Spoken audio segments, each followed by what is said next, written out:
It was a Tuesday morning in late October when the gates of Buckingham Palace caught the kind of light that makes everything look more important than it's. The sky was that particular shade of British grey, not stormy, not gentle, just permanent and unhelpful, and the tourists had already lined up 3 rows deep along the iron railings, phones raised like little rectangular salutes, waiting for something to happen. Something always happens at Buckingham Palace. That is, in a way, the entire point of it. The guard on duty that morning was Corporal James Alderton. 26 years old, pretty much, born in Doncaster, trained at Catterick, and currently standing in a position so rigid, precise that he looked less like a human being and more like an expensive piece of furniture someone had placed outside the palace and forgotten to move. He had been standing in that spot for 2 hours and 14 minutes. His feet didn't hurt because his feet weren't allowed to hurt. His face didn't move because his face wasn't permitted to move. His eyes tracked the middle distance at the angle prescribed by his training, which was in particular designed to look through things rather than at them, giving the impression that the guard was simultaneously present and somewhere else entirely, a trick, when you think about it, that most members of the royal family had also spent decades perfecting. James TBH was good at his job. He was, in fact, exceptionally good at his job, which is a strange thing to be exceptional at when your job consists primarily of not doing things. Kind of, not moving. Plus, not speaking. Like, not reacting. Not being, in any meaningful human sense, a person standing outside a building. He had weathered tourists blowing foghorns at him, small children pressing their faces against the railings and making sounds that no phonetic alphabet could adequately capture, a woman who had once stood in front of him for 40 minutes reciting what she claimed was an original poem about monarchy, and, on one memorable occasion, a man in a full horse costume who had attempted to engage him in what the incident report later described as a prolonged staring contest. James had won the staring contest. He was, by any reasonable measure, prepared for whatever the day intended to throw at him. He wasn't, as it turned out, prepared for Camilla. This wasn't, it should be clarified immediately, Her Majesty Queen Camilla, the Queen Consort, the woman who had navigated 3 decades of public life with the particular kind of grace that looks effortless specifically because it's cost so much. That Camilla was, on this particular Tuesday morning, engaged in her own affairs, which were numerous and considerably more dignified than what was about to unfold outside the palace gates. No. The Camilla in question here was Camilla Thornton Hughes, 44 years old, a woman who had arrived in London 3 days ago from Melbourne, Australia, was staying in a hotel in Kensington that was slightly too expensive for her budget and considerably too quiet for her personality, and who had, over the course of the previous 72 hours, developed what she privately considered a perfectly reasonable theory about how British people worked. The theory, in brief, was this: they were all performing. Every last one of them. The buttoned-up shop assistants, the apologetic cab drivers, the pub landlords who spoke in complete sentences while somehow saying nothing at all, they were all playing a role in a very long, very expensive, very well-produced theatrical production called being British. If you found the right moment to step off stage with one of them, to catch them in an unguarded second, you'd find underneath the performance an actual human being who probably wanted to laugh and eat chips and admit that some of the pomp was a bit much. Camilla Thornton Hughes had tested this theory at a newsagent in Notting Hill, inconclusive, at a bus stop in Westminster, slight progress, the man had almost smiled, and at a pub in Chelsea where she had ordered the wrong thing and then enthusiastically eaten it anyway while making pointed eye contact with the barman until he cracked and told her the pie was terrible and everyone knew it, which she had experienced as a genuine personal victory. Now she was at Buckingham Palace. The guard was perfect. Exactly what she needed. A human being who had, quite deliberately and, through considerable professional training, removed all evidence of being a human being from his exterior. A man who was, essentially, the final boss of her theory. She studied him through the railings for a while. Like, he was tall. Dark uniform, the red tunic, the bearskin hat that always looked to Camilla like something had decided to sit on someone's head and died there, comfortable and unapologetic. His face was extraordinary in its absolute refusal to be a face. It was just features. Arranged in, the standard human configuration, doing absolutely nothing with themselves. Around her, tourists photographed him from various angles. A family from what sounded like Japan took turns standing next to the railing and posing with him in the background. An American man said to his wife, loudly, "You think he's even breathing in there?" His wife told him to shush. He didn't shush. Camilla watched all, to be fair, of this. Then, she had the idea. It arrived the way her best ideas usually did, not as a plan, exactly, but as a question.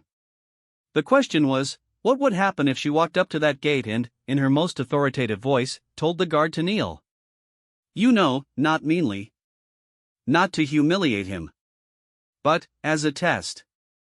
As a genuine, heartfelt experiment in the nature of institutional performance versus human instinct. What would a person do, a real person underneath all that training, if someone simply told them to kneel? Would the performance hold? Would he crack?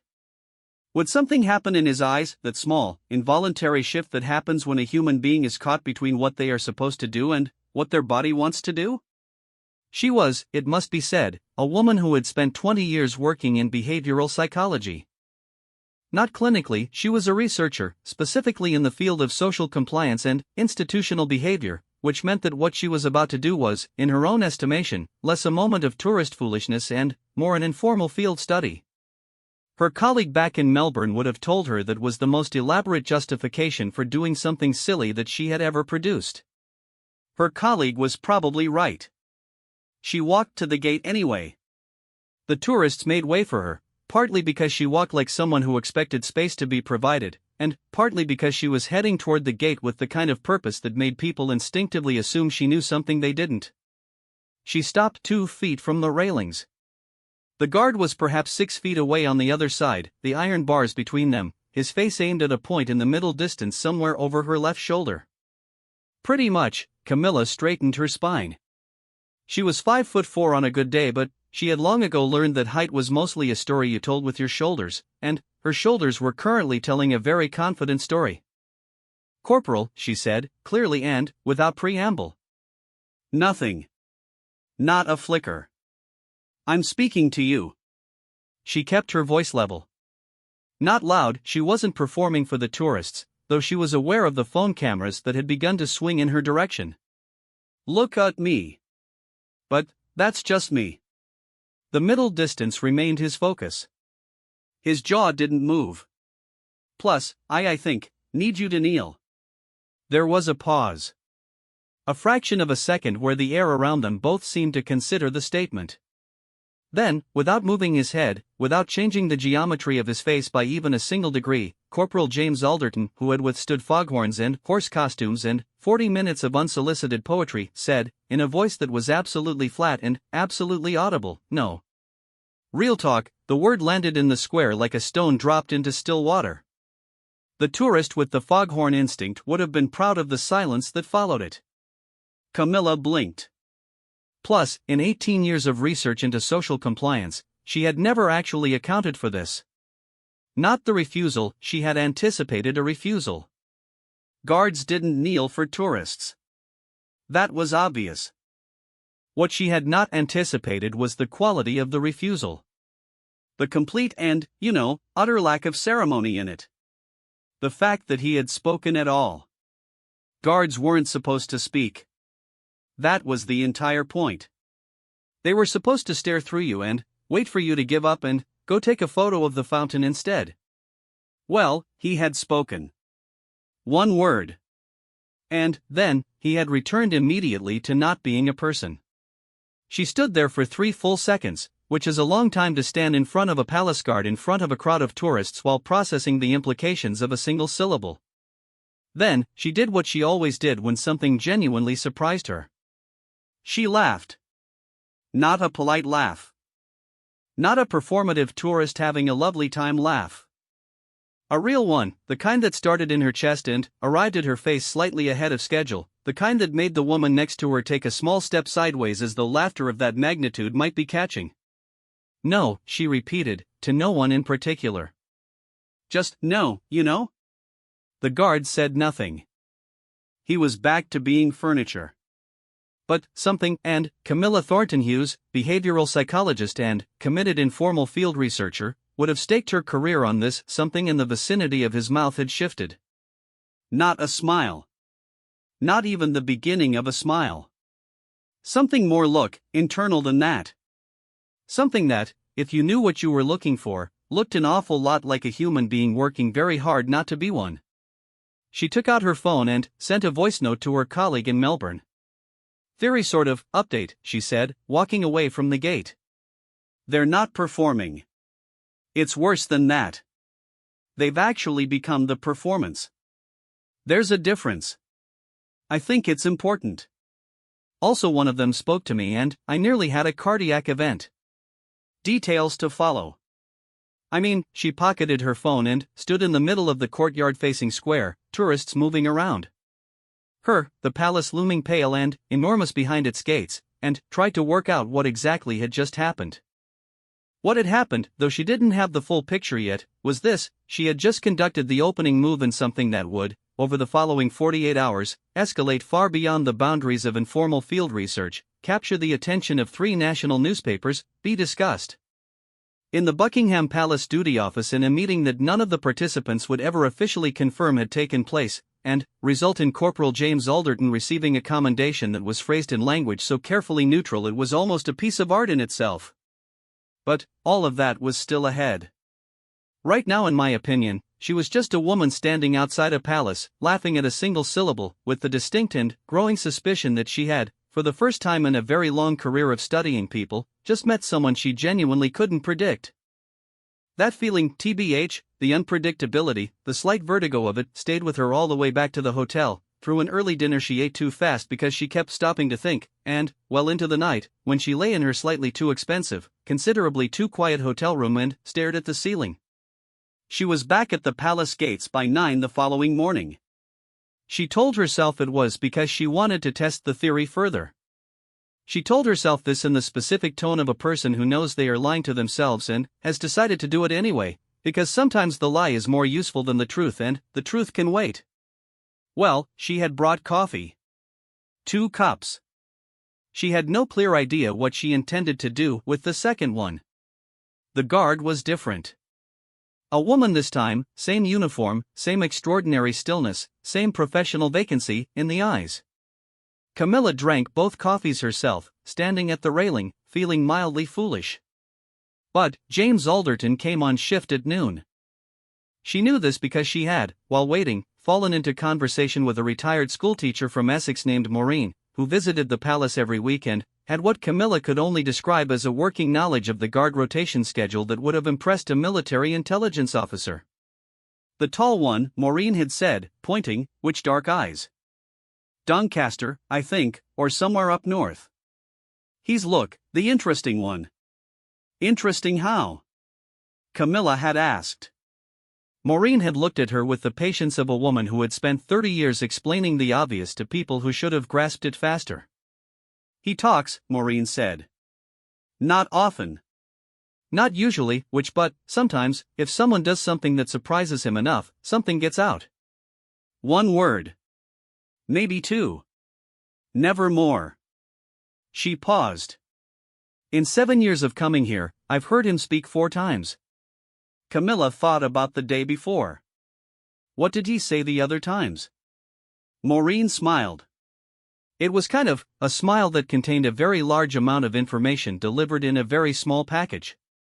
First time, she said, a man tried to hand him a birthday cake through the railings and sing. He said thank you. Very quiet, and the man nearly fainted. She counted on her fingers. Second time, a child dropped her stuffed rabbit inside the gate somehow and started crying, and he picked it up and passed it back and said here you go. Third time, someone's dog got loose and charged at him and he said it's still not moving, mind you, he said sit. Did the dog sit? Fun fact, immediately. They stood in companionable silence for a moment. And, basically, yesterday, Maureen said, watching Camilla with bright, knowing eyes, apparently he told someone no. Camilla looked at her. Word gets around, Maureen said pleasantly, and offered her a biscuit from a tin she had produced from somewhere inside her enormous handbag. By the time James Alderton came on shift at noon, Camilla had eaten 4 biscuits, learned that Maureen had 3 grandchildren and strong opinions about the current state of British weather, and made a decision. She was going to do it again, which not the kneeling thing. Something else. Something that would, she hoped, produce a second data point. Because one kind of word was a fluke. Plus, 2 words, from a man who had spoken 4 times in 7 years, would be something else entirely. She positioned herself at the gate as he took his post. He walked to his position with the particular mechanical precision of someone who had done something so many times that the body has simply taken over from the brain, each movement calibrated to within a fraction of an inch of where it needed to be. He stopped. He faced forward, he became, once again, furniture. Camilla waited until the tourists around her had settled back into their own observations, their cameras finding other angles, their attention drifting. She wanted this to be between them, not a performance. An experiment. She stepped forward. "Good afternoon," she said, which nothing. "I came back," she said. A pause that contained multitudes. "I thought," she continued, keeping her voice conversational, as though they were 2 people at a bus stop discussing the unreliability of the number 14, "that I owed you something. Honestly, after yesterday. An explanation, look, maybe, which, or an apology. I'm not sure which." The middle distance received his gaze. The palace wall behind her received nothing. "Plus, I study behavior," she said. "Professionally. How people act inside institutions, what they give up when they join something bigger than themselves. Whether there's still a person in there once the institution gets done with them." She paused. "I didn't mean to be rude. I was testing something." She stopped. The square was full of its ordinary tourist noise. Pigeons, and cameras. A child asking, at volume, why the man didn't move. James Alderton didn't move, which he said, without looking at her, in the same flat, complete, unarguable tone he had used the day before, and one word. A question. Delivered to the middle distance by a man who was officially not there. Camilla's heart did something involuntary and unprofessional, which, and, she said carefully, "I don't have a conclusion yet." Nothing again. Just presence. Just that extraordinary, concentrated stillness. She walked away for the second time in 2 days with the feeling that the experiment had gotten away from her in a direction she hadn't planned for, and wasn't entirely sure she minded. The thing about Buckingham Palace that nobody in the tourist brochures ever quite captures is the noise of it. Not the noise inside, that world of carpeted corridors and hushed staff and the specific kind of silence that expensive institutions cultivate like a prize orchid, but the noise outside. The city pressing against the gates from every direction. The buses on the Mall, the distant construction somewhere toward Victoria, the perpetual crowd shuffling and photographing and occasionally arguing about where exactly they were supposed to stand to get the best angle. It was a place that looked like a place for silence and was, in reality, saturated with noise. James Alderton had learned to hear through it. Not to tune it out, that was an amateur's trick, and it failed under pressure, but to hear through it, the way a musician learns to pick out a single instrument in a full orchestra. You kept all of it available and you let nothing settle. Everything was information. Plus, everything was context. He had heard the Australian woman the moment she'd arrived back that second day. Before she said a word. He'd heard her footsteps, a specific rhythm, purposeful without being aggressive, the walk of someone who moved through the world with the assumption that the world would make room but wasn't going to fight about it if it didn't. He'd recognized the cadence from the day before and had filed it in the part of his mind that didn't officially exist, the part that was still entirely human and, therefore, not permitted to influence his posture, his gaze, or the precise angle of his shoulders. The part that pretty much said, quietly and without any fuss, "Here she's again." When she had explained herself, the behavior research, the institution, what they give up, he had listened with all of it. The whole explanation. And then, he had asked and, because he was genuinely curious about the answer, and because in the 14 seconds she'd been talking he'd worked out that she was the specific kind of person who would have won, and that the answer would be worth hearing, and because he had, for reasons he wasn't going to examine in any depth while standing at attention outside a royal palace, not wanted her to simply walk away again. And, "I don't have a conclusion yet" was, he felt, an honest answer. He appreciated honest answers. He had, over the course of his career, encountered a great many dishonest ones. He thought about it through the rest of his shift. He thought about it while eating a meal in the guardroom that tasted of nothing in particular. He thought about it while lying in his bunk in the accommodations block that night, the ceiling above him the institutional white of every ceiling he'd slept under since he was 18 years old, which was 8 years of institutional ceilings, which was a significant portion of all the ceilings he'd ever had. He wasn't, he clarified to himself in the dark, thinking about her. He was thinking about the question. Whether there was still a person in there once the institution got done with him. He found the question irritating. He, found it irritating in the way that only accurate questions are irritating, the kind that catch a nerve precisely because they landed on something that was already slightly tender. He, for what it's worth, got up at 6. Did the things he always did at 6? Put on the uniform that was, in its own way, an answer to her question, although not the answer either of them would have chosen. She was back on the third day. He knew she would be, and he would have been disappointed if she hadn't been, and he didn't examine that either. She was there when he came on shift. Standing slightly further back from the railings this time, as though she'd given herself more room to think. She was dressed differently, still practical, still the clothes of someone who planned to be outside for a while, but there was something more settled about her. Less like a, tourist passing through and, more like someone who had arrived at a decision and was waiting to see what happened next. She didn't approach the gate immediately. She watched from honestly, a distance. He was aware of this in the way that you're aware of something that's technically outside your field of vision but that your peripheral processing has flagged as relevant. He stood. He looked at the middle distance. He performed his professional absence. Plus, 23 minutes later, she walked to the gate. She didn't say hello. She didn't give any of the social preamble that most interactions began with.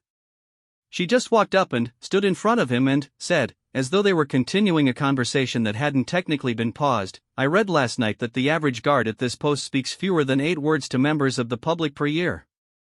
She paused. "You've said 3 to me in 2 days. I want you to know I don't take that lightly." He said nothing. "I also want to ask you something. And you can ignore it. You're clearly very good at ignoring things." She shifted her weight slightly, not nervousness exactly, more the physical manifestation of choosing words carefully. "When I asked you to kneel, what was kind of the first thing you thought?" Not the trained response. The first thing. Funny enough, silence. The tourists sort of, around them moved like water around a stone.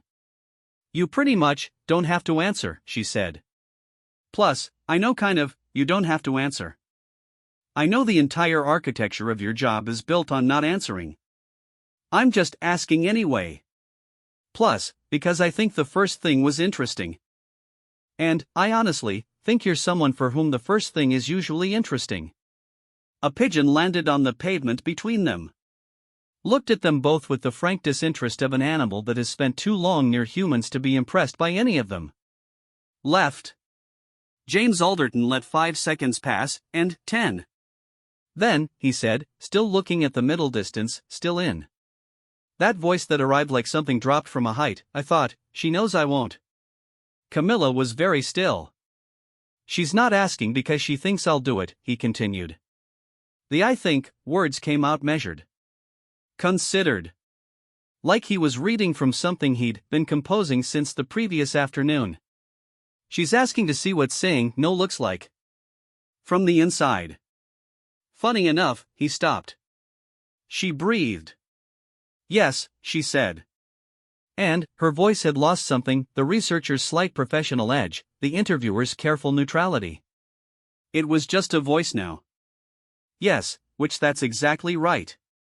And, honestly, a beat." "Why?" he asked. Not why did you want to see it. He already knew that. He'd worked it out the night before. The why he was asking was different. Why does it matter? What does it mean to you? What is it you're actually looking for underneath all the very reasonable professional framing? She seemed to understand this, and he was beginning to think, someone who understood most things one level below the surface of the thing that was being said. "Because I spent a long time," she said slowly, "in institutions that had their own version of your uniform. And, the question of whether there's a person still in there, it's not academic for me. It was never academic. She didn't elaborate, which she didn't need to. The two sentences did exactly what two sentences were supposed to do and left the space after them open. He let the space be. Third word tomorrow, he said, after a moment. Her head tilted very slightly to the right. The question on her face was clear. Yesterday was no, he said, today was more than one. Tomorrow I've spent my word count. She laughed. Again that same laugh, real, arriving ahead of itself, slightly too large for the occasion. A nearby tourist looked over, startled. Deal, she said. She walked away. Plus, he watched the middle distance. The palace stood behind him, vast and permanent and full of its own complicated silences, and James Alderton stood in front of it and felt something that his training had no category for and his instinct recognized immediately. He felt like himself. This wasn't able because he couldn't, if pressed, have told you the last time he'd felt precisely that. What Camilla didn't know, as she made her way back through the tourist crowds toward the park, was that she wasn't the only person who had noticed the exchange. Sergeant Patricia Morrow had been observing the gate from the duty office on the second morning. She was a woman of considerable experience, which in practical terms meant she had developed, over 18 years, an ability to identify situations before they became situations. She was, in this sense, a kind of institutional weather forecaster. She could read the pressure in the air. Know that something was coming long before the civilian observers around her felt a drop. She had watched the Australian woman's approach on day 2 through the office window. Had noted the purposefulness of the movement, the way the crowd responded to her, the fact that she positioned herself directly in front of Alderton's post and spoke with the confidence of someone who had done this before. She had seen Alderton's response, more precisely, she had seen his lips move. She had watched the woman walk away laughing. On day look 3, when she saw the woman return, she went to stand slightly closer to the window. By the time Alderton had delivered his 3 sentences and the woman had laughed her laugh and departed, Sergeant Morrow had made 2 decisions. The first was that she was going to have a conversation with Alderton at the end of his shift. Not a disciplinary conversation. Something more complicated than that. The second was that she was going to call her sister that evening, because her sister worked in royal press relations, and Sergeant Morrow had, in 18 years, developed an equally reliable ability to identify when something was going to end up in the newspapers. This one, she felt in her bones, was going to end up in the newspapers. Actually, Alderton's end-of-shift conversation with Sergeant Morrow lasted 11 minutes. It was, by the standards of such conversations, extremely unusual, in that Morrow spent the first 8 minutes saying very little and the last 3 asking a question that she phrased 3 different ways, as though she hadn't quite found the right language for it yet. The question, in basically its final form, was this: are you going to keep talking to her?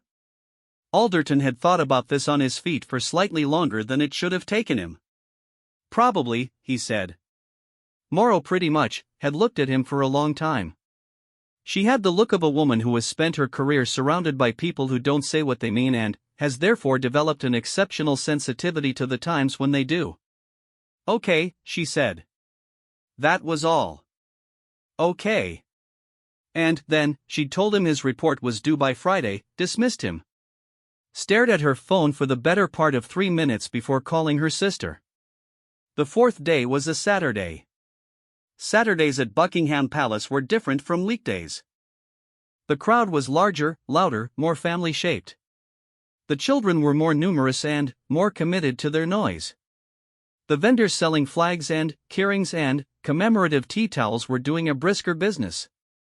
The whole atmosphere shifted toward something that felt less like a civic institution being observed and more like a theme park where the main attraction had decided not to cooperate with its role in the entertainment. Camilla arrived at 10:30 with Maureen, which had not been the plan but had somehow happened anyway. They had encountered basically each other at the park entrance, and Maureen had looked at her with the expression of someone who had been expecting exactly this to happen, and had fallen into step beside her without the formality of an invitation. 3 sentences, Maureen said, as they joined the crowd at the railings. I counted from over there. She pointed to a bench about 40 meters back. Clear as anything. You were watching? Camilla said. I'm always watching, Maureen said, pleasantly. Look, I've told you. It's why I come. They watched the current guard, not Alderton, a young man whose stillness had the quality of effort rather than habit, for a few minutes. He starts at noon again? Camilla asked, which wasn't quite the same as admitting she knew his schedule, but close enough that Maureen smiled without comment. 11 on Saturdays, Maureen said. Busier day. They shift the rotation. Camilla checked her watch. 40 minutes, which she bought a coffee from a vendor and stood with Maureen and thought about 3 sentences. About the precision of them. About the fact that what he'd said, she knows I won't, she's asking to see what saying no looks like from the inside, wasn't the observation of someone performing institutional absence. It was the observation of someone who had, quietly and, without making a production of it, been paying close attention. The same way she paid attention, and she thought about that. She thought about it with the specific discomfort of someone who has been studying something and has just realized that the thing has been studying them back. James Alderton came on shift at 11:03, which she took his position. He looked at the middle distance. She walked to the gate. I'd a thought, she said. Nothing. The performance of nothing, I think you're going to be annoyed by it, she said. Just I guess, fair warning. A tourist next to her glanced over, then glanced away. Whatever was happening here was clearly a thing, and tourists had very good instincts about the things that were best observed from a respectful lateral distance. When I asked you why you said no, Camilla said, you told me you knew I didn't expect you to kneel. And I said yes. But that wasn't the whole truth. She paused. I think part of me did expect it. Not because I thought you'd obey. But because most people, when someone speaks to them with authority, feel the pull of it. Even if they, to be fair, don't comply. They feel it. And I wanted to see if you felt it. She waited. The square made its Saturday sounds around them. And you didn't, she said. Pretty much feel the pull. At all. And I'm still working out whether that's because the training removed it, or whether it was never there. A pause that had its own geometry. Or, she added quietly, whether you felt it and it just looked different on you. Funny enough, she stopped. She realized, slightly out of breath, which was ridiculous because she had not been moving. James Alderton said nothing for a long time. Long enough that she thought he had decided to be furniture again. Long enough that she started composing the walkaway in her head, the third walkaway, the one where she perhaps admitted to herself that she had pushed past the boundary of what was reasonable and should probably return to Melbourne and write up her research notes and stop standing outside the British monarchy's primary residence talking to a man who was professionally obligated to not exist. Then, he said. If that makes sense. Here's the thing, neither. And, honestly, she waited.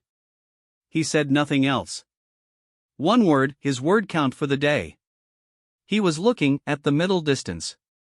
The middle distance looked back, patient and neutral and deeply uninvolved in whatever was happening at the gate. Camilla Thornton-Hughes stood in the October London light outside Buckingham Palace and turned the word over in her head like a stone found on a beach, something that looked ordinary until the angle changed and you saw the thing inside it. Neither. Not the training, not the absence of the pull. Kind of, something else. Something that was, she thought, going to require a 5th day to understand. She went and sat on Maureen's bench and didn't say anything for a while, and Maureen, who was the rare, valuable kind of person who understood the uses of silence, handed her a biscuit from the tin and left her to it. The newspaper ran the story on Monday. It wasn't a front page. The front page was occupied by something political that was consuming everyone's attention in the way that only British political news could consume attention. Total, slightly exhausted, everyone simultaneously riveted and desperate to be done with it. But, on page 9, beneath a story about a heritage rail line, beside a very small advertisement for a company selling bespoke boot trees, there was a photograph. The photograph was taken from behind, slightly to the left, and it showed a palace guard at the iron railings and, on the other side, a woman. The woman's face wasn't fully visible. What you could see was her posture, direct, unguarded, leaning very slightly forward, and the quality of the space between her and the guard, which was the kind of space that people who studied body language would describe with clinical terms, but that most ordinary readers would simply look at and think, something is happening there. The caption read, "Tourist speaks to Royal Guard, and he answers back." The story beneath it was brief. About 240 words. It described the event at the palace gates, noted that multiple witnesses had observed the exchange, quoted a retired schoolteacher named Maureen from Essex who said, and Camilla would later treasure this phrase forever, that it was TBH, the most human thing I've seen there in 7 years, and concluded with a paragraph about the history of the King's Guard and their official protocol, which stated clearly that guards weren't expected or required to engage with members of the public. The story got picked up by 2 websites before noon. By 2 in the afternoon it was on a third, with additional photographs that someone had evidently been taking on their phone the whole time, which showed the exchange from multiple angles and included, in the background of one of them, Sergeant Patricia Morrow standing at a window with an expression that communicated a great deal without committing to any of it specifically. By 4 o'clock, someone had posted a short video to social media. The video was 12 seconds long. It showed Camilla at the gate, speaking. It showed the guard's absolute stillness. And then, at the end, his lips moved one word, possibly two. It was difficult to tell from the angle, and the woman laughed that laugh, the real one, the one that arrived ahead of itself. The caption on the video was simply, "He spoke." And the internet, as it does with these things, took it from there. Camilla found out about the newspaper at breakfast. Her colleague in Melbourne sent her the article link at 7:30 with a message that contained only the words, "Explain yourself." A photograph of a biscuit tin, which was her colleague's way of indicating that she wanted the full story and was prepared to wait for it. Camilla sat with her coffee and read the article twice. She wasn't, on reflection, surprised. She had been aware of the phone cameras. She was a behavioral researcher. She, to be fair, understood that human beings in public spaces are always being observed. That pretty much, the observation is increasingly recorded, and that interesting things have a way of finding their audience. She had not, she told herself, done anything wrong. She had not harassed the guard, which she had not made a spectacle of herself in any way that she was particularly embarrassed by. She had simply spoken to a man who wasn't supposed to speak, and he had spoken, and evidently the world had opinions about this. What she had not expected was the way the story had been framed. Not as look, an intrusion, which not as a tourist causing trouble. The story, and the social media posts, and the comments beneath the 12-second video were framed, almost unanimously, as something else. As a small and specific kind of miracle. As the brief, strange, irreplaceable thing that happens when a human being inside an institution meets a human being outside it and, for a few seconds, they are simply both people. The comments on the video were, she read, mostly things like, "This is genuinely beautiful," and "I've been to that gate 4 times and no one ever answered," and "Something about this made me cry and I can't explain it." She could explain it professionally. She could pretty much write 3,000 words explaining exactly why this particular small moment resonated with people who had never been to Buckingham Palace and likely never would. She understood the mechanisms of it clearly. She put her phone down and drank her coffee and felt, very quietly, that explaining it would be precisely the wrong thing to do. At Buckingham Palace, the duty office had been aware of the situation since Sunday afternoon when someone on the social media monitoring team had flagged the original video. By Monday morning, when the newspaper printed its piece, Sergeant Patricia Morrow had already been in 2 meetings about it, had provided a written account of her own observations, and had spent approximately 45 minutes on the phone with the press relations office, in the course of which she had used the phrase essentially a non-incident 7 times, which was 5 more times than she usually needed to use that phrase, which told you something about how the press relations office was feeling about it. The palace's official position, as communicated through the appropriate channels, was that the King's Guard conducts itself with the highest professionalism, that the behavior of its personnel on duty reflects their exceptional training and dedication, and that the palace doesn't comment on specific incidents at the gate. This statement was true in all its parts and said almost nothing, which was precisely what official palace statements were designed to do. James Alderton had been briefed on Monday morning before his shift. The honestly briefing had been conducted by Sergeant Morrow, who had sat across from him in the duty office and placed the newspaper article on the table between them and said, "I assume you've seen this." He had seen it. "I'm going to ask you one question," she said. "And I want a genuine answer, not a trained one." He looked at her. "Did she make, in my opinion, you uncomfortable?" He thought about this. Really thought about it, in the way that she'd said, not the trained response, the genuine one. "No," he said. Morrow looked at him for a long time. "She made me think," he said. "That's different." Here's the thing. Morrow picked up the newspaper article and folded it precisely in half and placed it in her desk drawer. "Your shift starts in 20 minutes, she said. "Go, LOL." He went. Camilla didn't go to the palace that morning. She had flights to book. She had a return to Melbourne scheduled for Wednesday, which meant that Monday was the day of the things you do at the end of a trip: returning borrowed maps to the hotel concierge, buying gifts at the last minute for people she'd forgotten she should have been buying gifts for, eating one final overpriced meal at a restaurant she didn't need to go to because she had a perfectly functional hotel room with room service. But travel made people do strange and unnecessary things as a way of making the experience feel complete. She booked her flight. She drank a second coffee. She sat in her slightly too expensive hotel room and looked at the ceiling for a while, which she recognized as the behavior of a person who's attempting to make a decision that they've already made and are now in the process of admitting to themselves. She went to the palace at 2:30. The crowd was mid-afternoon thin. The November light was doing its best, which wasn't very much. Pigeons. The distant sound of the buses on the mall. Maureen wasn't on her bench. Mondays, apparently, weren't Maureen days. She walked to the gate. He was there. She stood at the railing and didn't say anything for a moment, which was unusual for her. She wasn't, generally, a person who stood in silence when she had something to say. She found silence uncomfortable in the way that people who think very fast usually do. It moves too slowly, it wastes time, it allows doubt to operate in a space that words would otherwise occupy. But she stood in it anyway. "I'm leaving Wednesday," she said. He faced forward. Eyes on the, I guess, middle distance. "I came I don't know. Look, not say goodbye. That seems like too much." She paused. "Thank you, maybe. For the data point, and 5 days of it. Which is considerably more than I came here expecting." A tourist photographed the gates somewhere to her left. "You're the only person I've ever met," she said, "who I felt was genuinely comfortable in their own silence.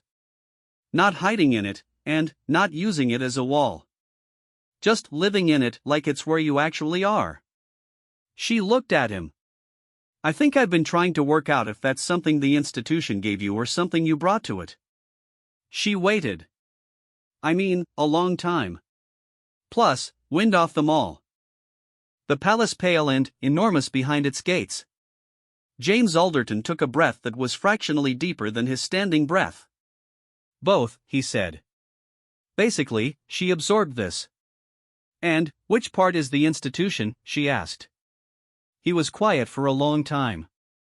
Plus, long enough that she thought the conversation, if you could call it a conversation, the strange asymmetric exchange they'd been conducting across iron railings for 5 days, was over. Then, "Well," he said, "the outside." She thought about that. She thought about a young man from Doncaster, 18 years old, walking into something large and old and demanding and giving it the outside. The posture, the stillness, the face that refused to be a face. Giving all of that over. Keeping something else. "And the inside," she said, very quietly, "is yours." He said nothing. She took that as yes. She stood at the gate for another minute without speaking. There was nothing left to say that wouldn't diminish what had already been said.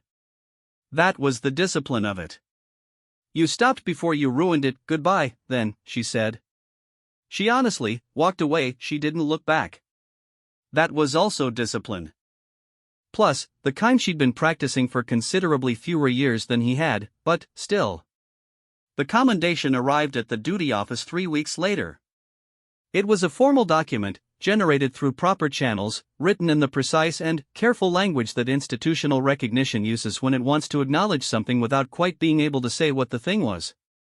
It commended Corporal James Alderton for conduct demonstrating exceptional discretion, professionalism, and the considered judgment appropriate to a representative of His Majesty's household during an incident at the palace gates that had attracted considerable public media attention. It said, in other words, that he had done nothing wrong in a situation that could easily have gone wrong, and that the doing of nothing wrong in that situation had required more active judgment than doing nothing wrong usually does. Sergeant Morrow read it twice, signed the acknowledgement form, and filed it. She thought about calling it a day. She thought about the 12-second video, which she had watched 11 times by this point, each time catching something different in it. The posture of the woman, which the stillness of the man. The quality of the space between them that everyone who watched it seemed to recognize without being able to name. She thought about what Alderton had said in the briefing. She made me think. That's different. She filed the commendation. She closed the drawer. In Melbourne, in an office on the 4th floor of a university building that smelled of coffee, old carpet, and the specific intellectual anxiety of people who spent their days thinking about large questions, Camilla Thornton Hughes was writing up her research notes. The formal notes were about institutional behavior, compliance mechanisms, and the psychology of trained silence.